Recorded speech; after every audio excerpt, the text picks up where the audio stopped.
আসসালামু আলাইকুম। দর্জি কাজে যারা একদমই নতুন আছেন, বাচ্চাদের 2 লেয়ারে জামা কাটিং করতে পারেন না, তাদের জন্য আমার আজকের ভিডিওটা।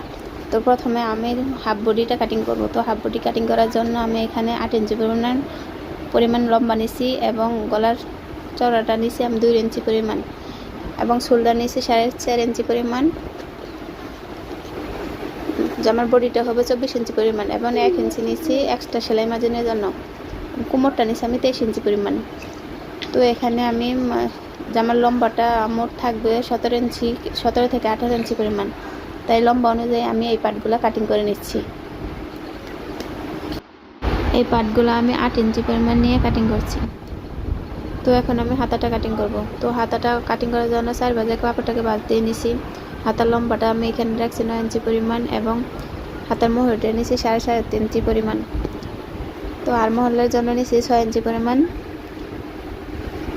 নিয়ে আমি এই শেপ অনুযায়ী কাটিং করে নেব। তো ভিডিওটা ভালো লাগলে অবশ্যই একটি লাইক দিয়ে পাশে থাকবেন।